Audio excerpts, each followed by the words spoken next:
नमस्ते बिहार, मैं हूं आपके साथ अलीम अतहर।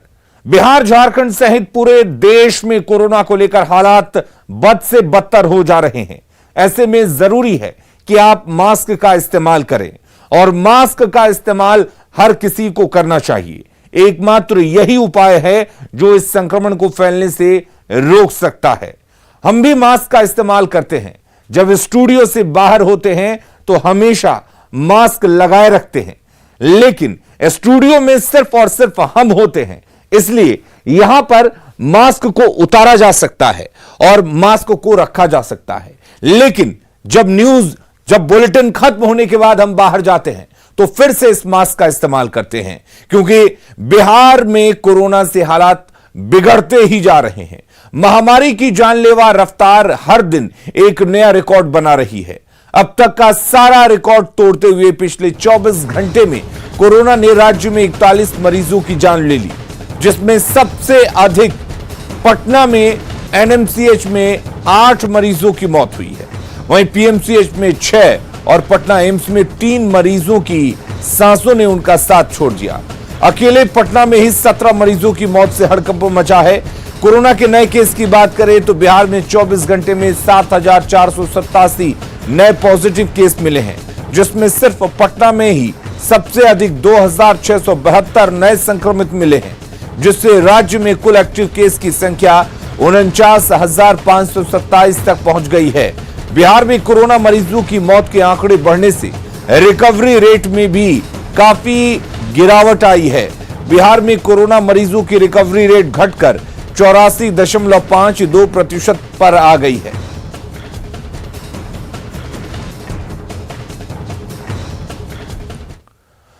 और बिहार में कोरोना के बढ़ते संक्रमण को रोकने के लिए पूरे राज्य में नाइट कर्फ्यू लगा दिया गया है, जो रात 9 बजे से सुबह 5 बजे तक के लिए होगा। सोमवार की रात नाइट कर्फ्यू की पहली रात थी, तो पटना में कैसी थी नाइट कर्फ्यू की पहली रात, देखिए यह रिपोर्ट।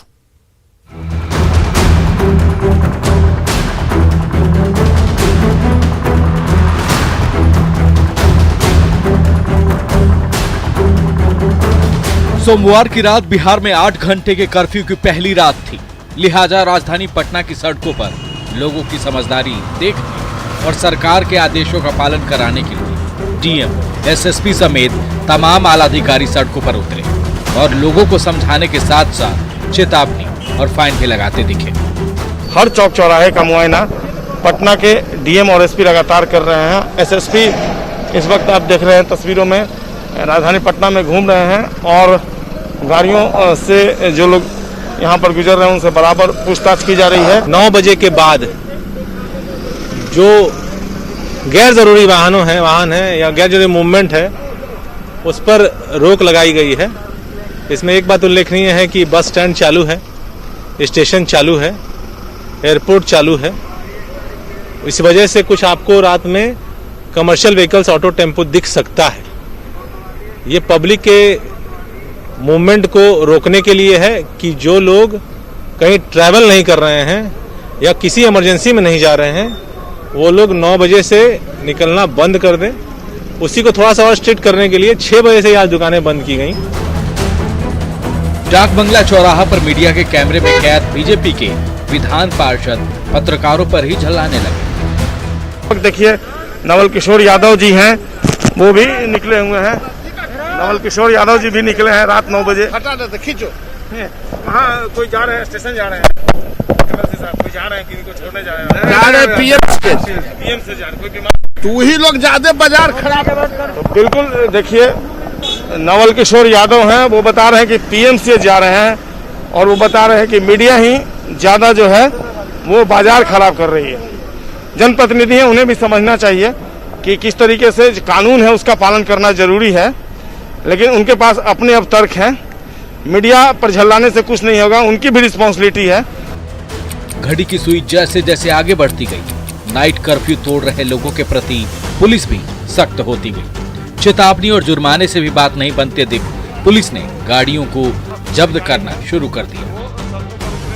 जिस रात गाड़ियां जब्त होंगी उस रात आपको थाने में ही गाड़ियों को छोड़ना होगा। ये तस्वीर देखिए पटना के डाक बंगला चौराहे की है। यहाँ पर कितनी भारी संख्या में जो बाइकर्स हैं उनकी गाड़ियां जो हैं वो जब्त की गई हैं। और न केवल बाइक को जब्त किया गया है बल्कि 4 व्हीलर को भी जब्त किया जा रहा है। क्या हुआ? मेडिकल वाले को भी रोक दिया जाएगा। आपने बताया? जी मैंने तो अभी बताया है, डॉक्टर लाल पैथला आइडेंटिटी कार्ड भी दिखा रहा हूँ।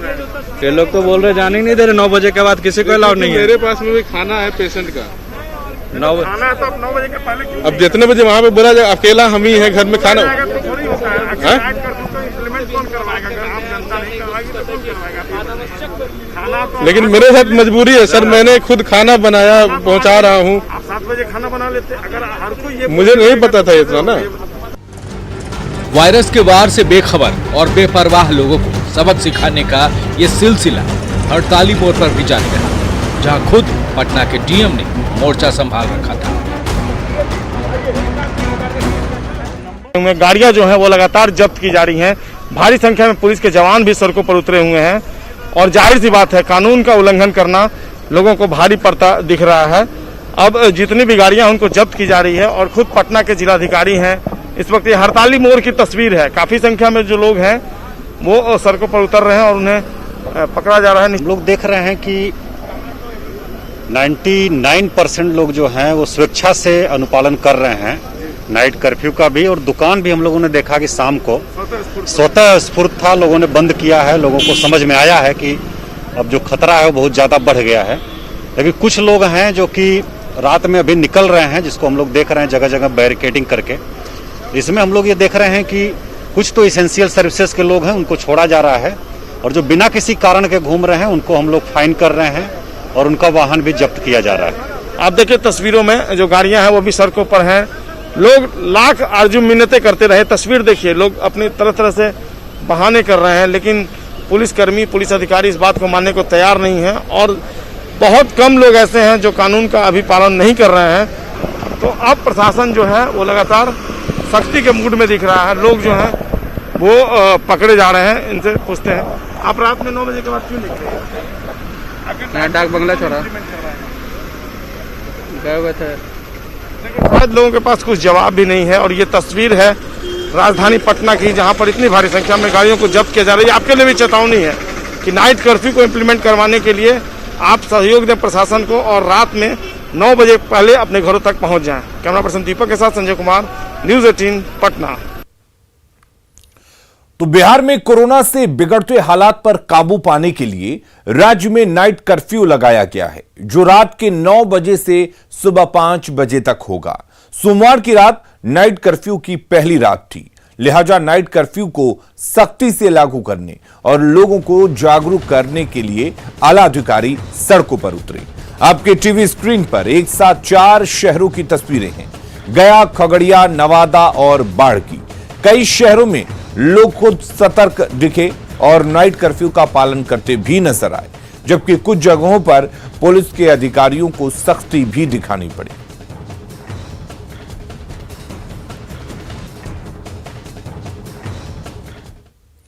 तो कोरोना के जानलेवा रफ्तार को काबू में करने के लिए नाइट कर्फ्यू के साथ ही पटना में अब दुकानों के खुलने को लेकर भी दिन तय कर दिए गए हैं, ताकि बाजार में किसी भी तरह की भीड़ को कम किया जा सके। इस संबंध में पटना डीएम की ओर से एक सूचना जारी कर दी गई है। आवश्यक सेवाओं से जुड़े सभी दुकान और प्रतिष्ठान जैसे किराना दुकान, दवा दुकान, दूध, हार्डवेयर और निर्माण से संबंधित दुकानें प्रतिदिन खुलेंगी, जबकि सोमवार, बुधवार और शुक्रवार को इलेक्ट्रॉनिक्स, आभूषण, पार्लर, सैलून और फर्नीचर की दुकानें खुलेंगी। वहीं मंगलवार, गुरुवार और शनिवार को कपड़े, जूते, चप्पल, खेलकूद, ड्राई क्लीनर्स और कृषि यंत्रों से जुड़ी दुकानें खुलेंगी।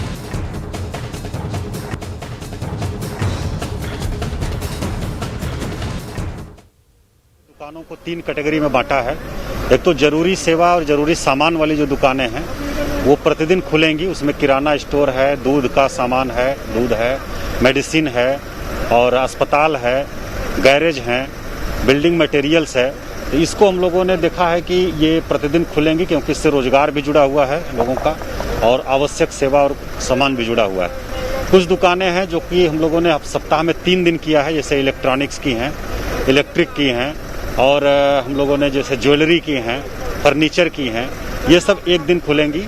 उसके बाद फिर 3 दिन सप्ताह में, और अगले दिन या फिर अगले 3 दिन जो है दूसरे प्रकार की दुकानें, जिसमें हम लोग देख रहे हैं कि आपका ये फर्नीचर वगैरह की जो दुकानें हैं, और उसके साथ साथ एग्रीकल्चर रिलेटेड जो एक्टिविटीज़ की हैं, यंत्र की दुकानें हैं, इन सबको हम लोगों ने, कपड़े की दुकान है, रेडीमेड कपड़ा, या फिर ड्राई क्लीनर्स है, जूते चप्पल की, बर्तन की दुकानें हैं, इन सबको हम लोग अगले 3 दिन रखे हैं। तो सप्ताह में 3-3 दिन करके अल्टरनेट डेज पर दुकानें खुलेंगी। उद्देश्य यही है कि एक साथ भीड़ नहीं हो, ताकि लोगों के बीच में संक्रमण जो है वो कम हो। कोरोना के बढ़ती रफ्तार को रोकने के लिए मुजफ्फरपुर जिला प्रशासन ने बड़ा फैसला किया है।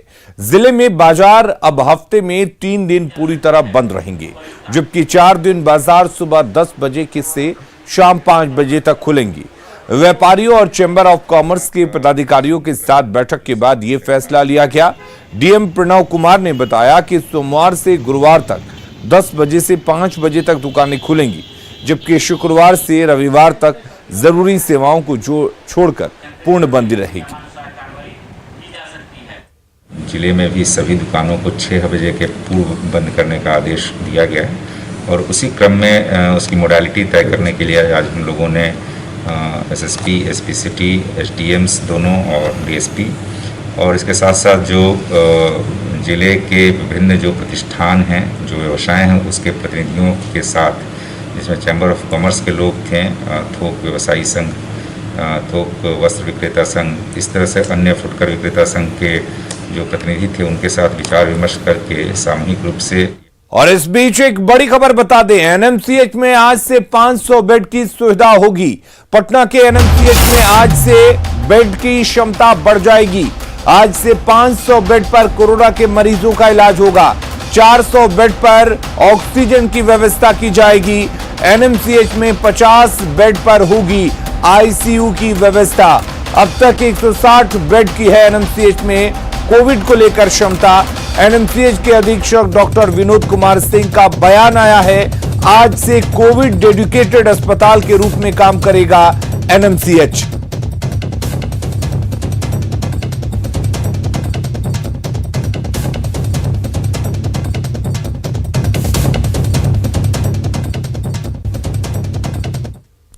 और दिल्ली में लॉकडाउन लगने के साथ ही प्रवासी लोगों में घर लौटने की होड़ मच गई है। बोरिया बिस्तर समेटकर लोग आंखें मूंदकर रेलवे स्टेशन और बस स्टैंड की तरफ भागने लगे हैं। जिसको जो गाड़ी जहां से मिल रही है वो उसी में सवार होकर दिल्ली से बाहर अपने घर पहुंच जाना चाहता है। इसमें बड़ी संख्या में लोग बिहार, यूपी के हैं, जो दिल्ली में रहकर किसी तरह से 2 वक्त की रोटी का जुगाड़ करते हैं। लेकिन दिल्ली में जिस रफ्तार से कोरोना का संक्रमण बढ़ रहा है, लोगों को डर सता रहा है कि यह लॉकडाउन लंबा खींचेगा। दिल्ली गाजियाबाद बॉर्डर पर बने कौशाम्बी बस डिपो की यह तस्वीर बेहद परेशान करने वाली है, क्योंकि हजारों की संख्या में पहुंची इस भीड़ की वजह से कोरोना का संक्रमण और तेजी से फैल सकता है। जायजा लिया हमारे गाजियाबाद संवाददाता अमित राणा ने। तस्वीरें ठीक मेरे पीछे आप देख सकते हैं, ये कौशाम्बी डिपो की है। कौशाम्बी डिपो जो कि दिल्ली और गाजियाबाद बॉर्डर पर बना हुआ है। यहाँ आप देख सकते हैं जितने भी प्रवासी मजदूर हैं, किस तरीके से कई हजार की तादाद में यहाँ पर प्रवासी मजदूर पहुँचे हुए हैं। इन सभी को इस बात का डर है कि जिस रोजी और रोटी की तलाश में ये दिल्ली में आए थे, एकाएक लॉकडाउन लग गया तो ना तो रोजी रही और ना ही रोटी रही। ऐसे में सिर्फ बचा तो इनका घर, क्योंकि बीते साल इसी तरह के कुछ हालात पैदा हुए थे और पूरे देश में लॉकडाउन लगा था। तब लाखों की तादाद में प्रवासी मजदूर बेरोजगार हुए थे और अपने अपने घरों को जाने के लिए तरस गए थे। यही कारण भी रहा कि अब वही प्रवासी मजदूर दोबारा से अपने अपने गंतव्य स्थानों को जा रहे हैं। और आप देख सकते हैं जहां तक भी आपकी नजरें जाएंगी वहां तक सिर्फ और सिर्फ प्रवासी मजदूर आपको नजर आ रहे होंगे। वजह साफ है कि जिस तरीके से लगा हुआ है यहाँ पर लॉकडाउन, उस तरीके से यहाँ के जो लोग बाग हैं वो भी यहाँ परेशान हो रहे हैं। और यहाँ पर जो लोग हैं लगातार इनकी तादाद बढ़ती जा रही है। तो ये कहना अतिशयोक्ति नहीं होगा कि लोगों को अभी भी इस बात का डर है कि ये जो 1 हफ्ते का लॉकडाउन है कहीं और ज़्यादा ना बढ़ जाए। इसी के चलते यहाँ पर हजारों की तादाद में प्रवासी मजदूर पहुंचे हैं और अपने अपने गंतव्य स्थान की तरफ जा रहे हैं। कैमरा पर्सन शिवम के साथ अमित राणा, न्यूज़ 18। तो दिल्ली में लॉकडाउन के बाद प्रवासी लोगों के पलायन की दो तस्वीरें हम आपको टीवी स्क्रीन पर दिखाने जा रहे हैं। पहली तस्वीर कौशांबी बस डिपो की है, जहां बीती रात हजारों की संख्या में लोग पहुंच गए और अपने अपने घर जाने के लिए बस का पता करने लगे। जबकि दूसरी तस्वीर दिल्ली रेलवे स्टेशन की है, जहां लॉकडाउन की घोषणा के कुछ देर बाद ही बड़ी संख्या में लोग दिल्ली से बाहर जाने के लिए ट्रेन पकड़ने पहुंचने लगे।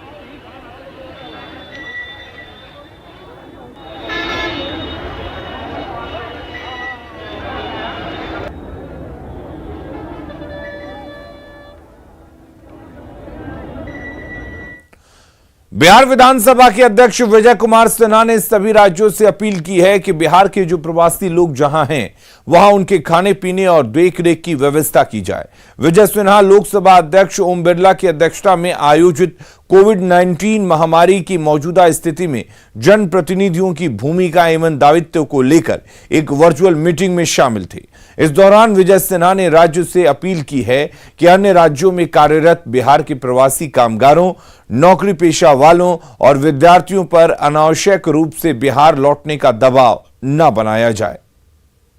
हमारा आग्रह रहेगा कि आपके माध्यम से सभी स्टेट के स्पीकर जुड़े हुए हैं और आप लोकसभा के माध्यम से कंट्रोल भी करते हैं, सरकार, केंद्र सरकार, राज्य सरकार को भी अवगत कराते हैं कि कम से कम जो हमारे लेबर हैं या हमारे प्रवासी सर्विस होल्डर हैं, स्टूडेंट हैं, उन लोगों का भी उस स्टेट में प्रॉपर केयर हो और उनको विवश नहीं किया जाए कि वो अपने स्टेट को वापस जाएं।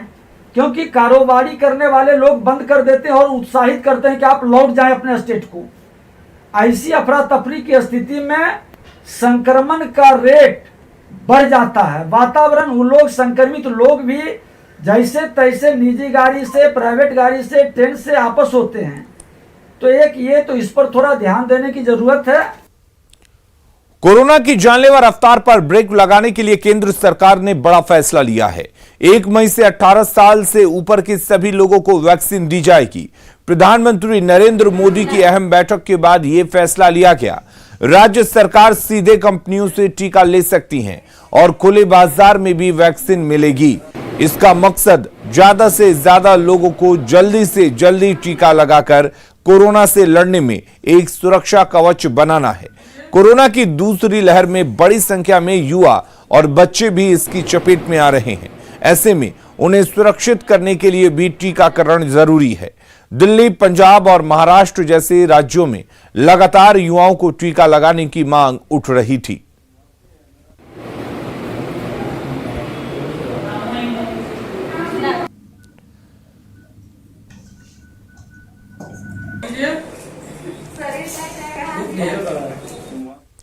कोरोना के लगातार बिगड़ते हालात में जहां लोगों को अस्पतालों में बेड और ऑक्सीजन मिलने में मुश्किलें आ रही हैं, ऐसे में कुछ ऐसे लोग भी हैं जो आगे बढ़कर न सिर्फ जरूरतमंदों की मदद कर रहे हैं बल्कि फ्री में ऑक्सीजन की सप्लाई भी कर रहे हैं।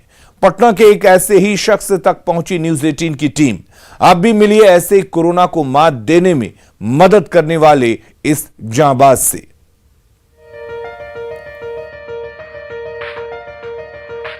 2 पीसी हमारे पास और उसकी पूरी एक्सेसरीज है। और जैसे ही आपका उपयोग हो जाए, आपसे आग्रह हमारा, खाली सिलेंडर हमको तुरंत भिजवा दीजिएगा ताकि दूसरे को भरवा के हम लोग मदद दे सकें। इसमें भाई साहब डिले मत करिएगा। नाम कमल नोपानी, पेशा समाज सेवा। कोरोना के बिगड़ते हालात ने सभी को परेशान कर रखा है। क्या शासन और क्या प्रशासन, आम से लेकर खास सभी तेजी से बढ़ रहे संक्रमण से त्रस्त हैं। हर तरफ परेशानी और बेबसी का आलम है। अस्पतालों में ऑक्सीजन नहीं रहने के कारण प्रबंधन की ओर से मरीजों के भर्ती तक नहीं किए जा रहे हैं। ऐसे में पटना के रहने वाले कमल नोपानी जरूरतमंदों के लिए मिसाल बनकर उभरे हैं। कमल नोपानी मुसीबत में फंसे लोगों को हर दिन निःशुल्क ऑक्सीजन पहुंचा रहे हैं। समाज सेवा के तहत अक्सर लोगों की मदद करने वाले कमल नोपानी हर वक्त इमरजेंसी सर्विस के लिए तैयार रहते हैं।